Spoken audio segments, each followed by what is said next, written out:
Hello सांगमाने आशा करूछु आपण माने समस्ते भलरे थिबे। सांगमाने मो सहित कथा हेबाकु चाहुथिले मु वीडियो मझिरे मो नंबर देइछि। मो नंबर नेई मोते कॉल करंतु पूरा मजामस्ती रे कथा हेबा। नमस्कार बंधुगण, मो नाम अनिता। मोर बयस 27 वर्ष एवं 2 वर्ष पूर्वे मो स्वामींकर मृत्यु होइथिला, जहा द्वारा मु विधवा होइगली।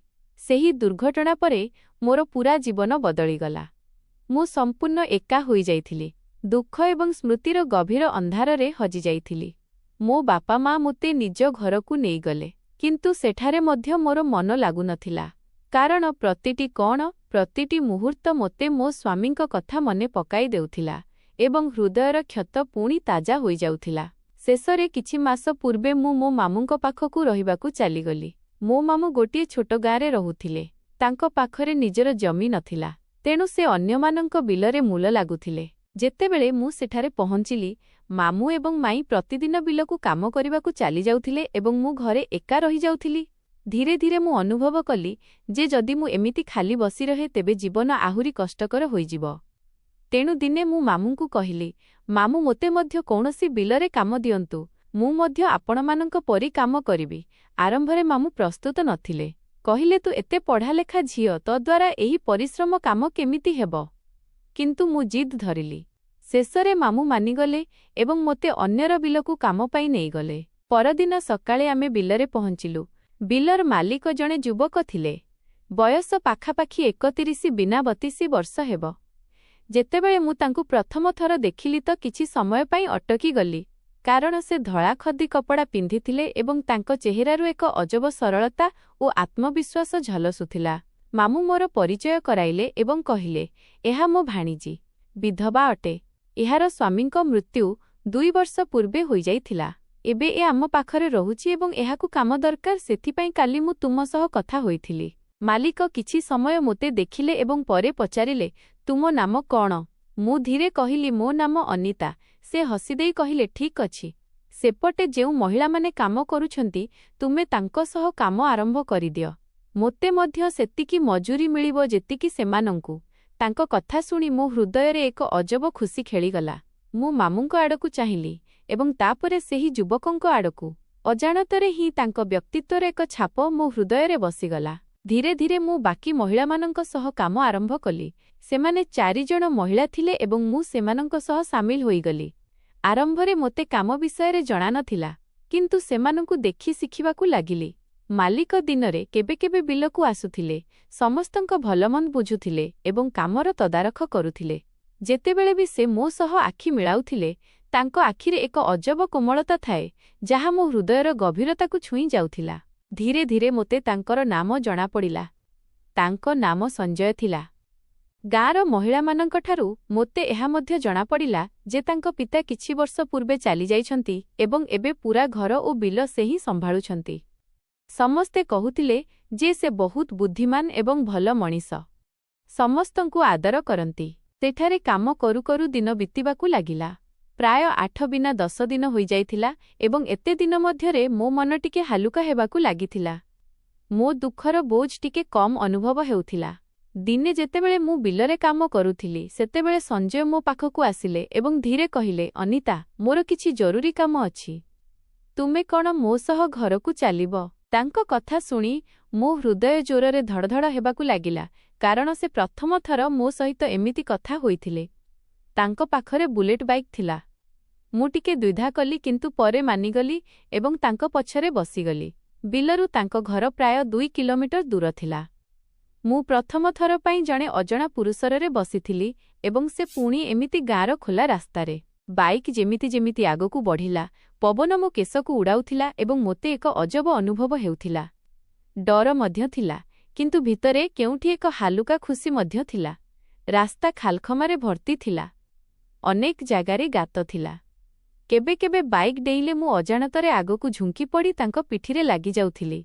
केबे केबे जोरे झटका लागिले मोते तांको अंटा धरिबाकु पडुथिला। सेही मुहूर्तरे मो हातर सामान्य स्पर्श तांको शरीर सह हेउथिला एवं मो शरीररे एक अजणा कंपन खेली जाउथिला। संजय मध्य मझिरे मझिरे बाइक दर्पणरे मो आडकु नजर पकाउथिले। तांको आखिरे एक अजब नरमता एवं आपणापण झलसुथिला। मु किछि कहु नथिली, बस चुपचाप सेही मुहूर्तकु अनुभव करुथिली। କିଛି ସମୟ ପରେ ଆମେ ତାଙ୍କ ଘରେ ପହଞ୍ଚିଲୁ। ମୋତେ ଜଣା ନଥିଲା ଯେ ସେ ମୋତେ କାହିଁକି ଡାକିଛନ୍ତି, କିନ୍ତୁ ଯେତେବେଳେ ମୁଁ ତାଙ୍କ ଘର ଦେଖିଲି ମୁଁ ଆଶ୍ଚର୍ଯ୍ୟ ହୋଇଗଲି।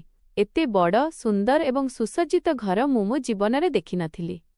ଯେମିତି ହିଁ ମୁଁ ଘର ଭିତରକୁ ପାଦ ବଢ଼ାଇଲି ଏକ ଅଜବ ଶାନ୍ତି ଅନୁଭବ ହେଲା। ମୁଁ ହାତମୁହଁ ଧୋଇ ବସିଥିଲି କି ସଞ୍ଜୟଙ୍କ ମା ଆସିଲେ ଏବଂ ବହୁତ ସ୍ନେହରେ କହିଲେ, "ମା, ତୁ ନିଶ୍ଚୟ ଥକି ଯାଇଥିବୁ, ଏଇ ନେ ପାଣି ପିଅ।" ତାଙ୍କ ହସରେ ଏତେ ଆପଣାପଣ ଥିଲା ଯେ ମୋ ମନ ତରଳିଗଲା। କିଛି ସମୟ ପରେ ସେ କହିଲେ, "ମା, ମୋତେ କିଛି ମିଠା ଏବଂ ନମକିନ୍ ବନାଇବାକୁ ଅଛି। ଚୁଡ଼ା, ଚିଭଡ଼ା, ଲଡୁ, କରଞ୍ଜି ଏସବୁ ମୋତେ ମୋ ଝିଅ ପାଖକୁ ପଠାଇବାକୁ ଅଛି। କ'ଣ ତୁ ମୋତେ ସାହାଯ୍ୟ କରିବୁ?" ତାଙ୍କ କହିବା ଶୈଳୀରେ ଯେଉଁ ଭଲପାଇବା ଥିଲା ତାହା ମୋ ହୃଦୟକୁ ଛୁଇଁଗଲା ଏବଂ ସେହି ମୁହୂର୍ତ୍ତରେ ମୋତେ ଲାଗିଲା ଯେ ବୋଧହୁଏ ମୋ ଜୀବନ ପୁଣି କୌଣସି ଏକ ନୂଆ ମୋଡ଼ ଆଡ଼କୁ ବଢ଼ିବାକୁ ଲାଗିଛି। ମୁଁ ସାଙ୍ଗେ ସାଙ୍ଗେ ହୁଁ କହିଦେଲି, କାରଣ ମୋତେ ସବୁବେଳେ ଏମିତି ରନ୍ଧାବଢ଼ା କରିବାରେ ଭଲ ଅନୁଭବ ଥିଲା। ସଞ୍ଜୟ ଆଗରୁ ହିଁ ନିଜ ମାଆଙ୍କୁ କହିଥିଲେ ଯେ ବିଲରେ ଏକ ଝିଅ କାମ କରେ ଯାହାକୁ ଖାଇବା ବହୁତ ଭଲ ବନାଇ ଆସେ। ବୋଧହୁଏ ସେଥିପାଇଁ ତାଙ୍କ ମାଆ ମୋତେ ଘରକୁ ଡାକିଥିଲେ। ସେଦିନ ମୁଁ ଏବଂ ତାଙ୍କ ମାଆ ମିଶି ଚୁଡ଼ା ଏବଂ ଶଙ୍କରପାଲି ବନାଇବାକୁ ଲାଗିଲୁ। ପରେ ପରଦିନ କରଞ୍ଜି ଏବଂ ଅନ୍ୟ ମିଠା ପକାନ ବନାଇଲୁ। ମୁଁ ପୂରା ଦିନ କାମରେ ଲାଗି ରହିଲି ଏବଂ ସେହି ସମୟରେ ସଞ୍ଜୟ କେବେ ଆମ କଥା ଶୁଣୁଥିଲେ ତ କେବେ ଟିଭି ଦେଖୁଥିଲେ। କିନ୍ତୁ ତାଙ୍କ ନଜର ବାରମ୍ବାର ମୋ ଆଡ଼କୁ ବୁଲି ଯାଉଥିଲା ଏବଂ ଯେତେବେଳେ ବି ଆମ ନଜର ମିଶୁଥିଲା ମୋ ହୃଦୟରେ ଏକ ଅଜବ ଧଡ଼ଧଡ଼ ଅନୁଭବ ହେଉଥିଲା, ଯେମିତି କିଛି ଅକୁହା କଥା ଆମ ମଧ୍ୟରେ ଯୋଡ଼ି ହେଉଛି। ସନ୍ଧ୍ୟାରେ ତାଙ୍କ ମାଆ ମୋତେ ବହୁତ ଧନ୍ୟବାଦ ଦେଲେ। ମୋର ପ୍ରଶଂସା କରି କହିଲେ, "ମା, ତୁ ଆଜି ବହୁତ ସାହାଯ୍ୟ କଲୁ" ଏବଂ ମୋତେ କରଞ୍ଜି ଓ ଚୁଡ଼ା ଡବା ଭିତରେ ଭରିଦେଲେ। ତାପରେ ସେ ସଞ୍ଜୟକୁ କହିଲେ, "ୟାକୁ ଘରେ ଛାଡ଼ିଦେଇ ଆ।" ସଞ୍ଜୟ ପୁଣି ମୋତେ ନିଜରେ ବସାଇଲେ ଏବଂ ମାମୁଙ୍କ ଘର ପର୍ଯ୍ୟନ୍ତ ଛାଡ଼ିବାକୁ ଗଲେ। ସେ ମାମୁଙ୍କୁ କହିଲେ, "ଆପଣଙ୍କ ଭାଣିଜୀ ବହୁତ ଭଲ କାମ କରେ। ଆଜି ମାଆଙ୍କୁ ବହୁତ ସାହାଯ୍ୟ ହେଲା।" ଏହା ଶୁଣି ମାମୁଁ ଖୁସି ହେଲେ। ଯେତେବେଳେ ମୁଁ ଓହ୍ଲାଇଲି ତେବେ ମୁଁ ସଞ୍ଜୟଙ୍କ ଆଡ଼କୁ ଚାହିଁଲି ଏବଂ ସାମାନ୍ୟ ହସିଲି। ସେ ମଧ୍ୟ ମୋତେ ଦେଖି ଏକ ଗଭୀର ହସ ହସିଲେ ଯେଉଁଥିରେ କିଛି ଅକୁହା ରହସ୍ୟ ଲୁଚି ରହିଥିଲା। ସେଦିନ ରାତିରେ ଯେତେବେଳେ ମୁଁ ଶୋଇବାକୁ ଗଲି ମୋ ମୁଣ୍ଡରେ ସେହି ସବୁ ମୁହୂର୍ତ୍ତ ବୁଲୁଥିଲା। କେମିତି ସେ ଜାଣିଶୁଣିର ବ୍ରେକ୍ ସାମାନ୍ୟ ଚିପୁଥିଲେ, ଯେମିତି ମୁଁ ତାଙ୍କ ପିଠିରେ ଲାଗିଯାଏ, ତାଙ୍କ ଅଣ୍ଟା ଧରି ପକାଏ ଏବଂ ପୁଣି ଦର୍ପଣରେ ମୋ ଆଡ଼କୁ ଚାହିଁ ସାମାନ୍ୟ ହସିଦିଅନ୍ତି। ସେହି ସ୍ମୃତି ଏତେ ମଧୁର ଥିଲା ଯେ ତାଙ୍କ କଥା ଭାବୁ ଭାବୁ ହିଁ ମୋତେ ନିଦ ଆସିଗଲା। ପରଦିନ ସକାଳେ ପୁଣି ସଞ୍ଜୟ ଆସିଲେ କାରଣ ଏବେ ବି କିଛି ମିଠା ବନିବା ବାକି ଥିଲା। ସେଦିନ ମୁଁ ଏବଂ ତାଙ୍କ ମାଆ ମିଶି କାଠି ଚକୁଳି ଏବଂ ଗୋଲାପଜାମୁନ ବନାଇବାକୁ ଲାଗିଲୁ। କାମ କରୁଥିବା ସମୟରେ ତାଙ୍କ ମାଆଙ୍କ ସ୍ୱଭାବର ମମତା ଏବଂ ଆପଣାପଣ ମୋ ମନକୁ ଛୁଇଁଗଲା। ସନ୍ଧ୍ୟାରେ ଯେତେବେଳେ ଚାହା ହେଲା ତ ସେ କହିଲେ, "ମା, ଏହି ଏକ କପ୍ ଚାହା ସଞ୍ଜୟକୁ ଦେଇଆ।" ମୁଁ ଚାହା ନେଇ ତାଙ୍କକୁ ଗଲି। ସେ କିଛି ପଢ଼ୁଥିଲେ। ଯେତେବେଳେ ମୁଁ କପ୍ ତାଙ୍କ ସାମ୍ନାରେ ରଖିଲି ତେବେ ସେ ଉପରକୁ ଚାହିଁଲେ। ତାଙ୍କ ନଜର ଏତେ ଶାନ୍ତ ଏବଂ ସ୍ନେହରେ ଭରା ଥିଲା ଯେ ମୋ ହୃଦୟ ଯେମିତି ଅଟକିଗଲା। ସେହି ମୁହୂର୍ତ୍ତରେ ମୋତେ ଲାଗିଲା ଯେ ଆମ ନଜରର ଏହି ଦେଖା ସାକ୍ଷାତ ଏକ ନୂଆ ସମ୍ପର୍କର ଆରମ୍ଭ। ମୁଁ ଯେମିତି ହିଁ କପ୍ ତାଙ୍କୁ ଦେବାକୁ ଆଗକୁ ବଢ଼ାଇଲି ଆମ ହାତ ପରସ୍ପର ସହ ସାମାନ୍ୟ ଛୁଇଁଗଲା। ସେହି ମୁହୂର୍ତ୍ତଟି ଯେମିତି ଥମିଗଲା। ସଞ୍ଜୟ ହସିଲେ ଏବଂ ମୋ ଗାଲରେ ଲାଜର ଏକ ହାଲୁକା ଲାଲିମା ଖେଳିଗଲା। ସେ ଧୀର ସ୍ୱରରେ କହିଲେ, "ଏଇଠି ହିଁ ବସିଯାଅ ଟିକେ।" କିନ୍ତୁ ମୁଁ ଲାଜେଇ ଗଲି ଏବଂ ବସିଲି ନାହିଁ। ସେତିକିବେଳେ ତାଙ୍କ ମାଆଙ୍କ ସ୍ୱର ଆସିଲା, "ଆରେ ସଞ୍ଜୟ, 2 ଦିନ ହେଲାଣି ତୁ ୟାକୁ ନିଜ ଘର ଦେଖାଇଲୁ ନାହିଁ ଏପର୍ଯ୍ୟନ୍ତ।" ସଞ୍ଜୟ ହସି କହିଲେ, "ଆରେ ମା, ସତରେ ଭୁଲିଗଲି।" ଏବଂ ତାପରେ ଆମେ ଦୁହେଁ ଘର ଦେଖିବାକୁ ବାହାରିଲୁ। ଗୋଟିଏ ଗୋଟିଏ ରୁମ୍ ବୁଲୁ ବୁଲୁ ମୁଁ ଘରର ଭବ୍ୟତାକୁ ଦେଖୁଥିଲି। ଶେଷରେ ଆମେ ଛାତ ଉପରେ ପହଞ୍ଚିଲୁ। ସେଠାରେ କୁଣ୍ଡରେ ବିଭିନ୍ନ ପ୍ରକାରର ଗଛ ଥିଲା ଯେଉଁଥିରେ କିଛି ଗୋଲାପ ଫୁଲ ଫୁଟିଥିଲା। ସଞ୍ଜୟ ଗୋଟିଏ ଗୋଲାପ ଫୁଲ ତୋଳିଲେ। ମୋ ଆଖିରେ ଆଖି ମିଶାଇ ମୋ ପାଖକୁ ଆସିଲେ ଏବଂ ସେହି ଫୁଲ ମୋ ହାତରେ ଦେବାକୁ ଲାଗିଲେ। ମୋ ହୃଦୟ ଜୋରରେ ଧଡ଼ଧଡ଼ ହେବାକୁ ଲାଗିଲା।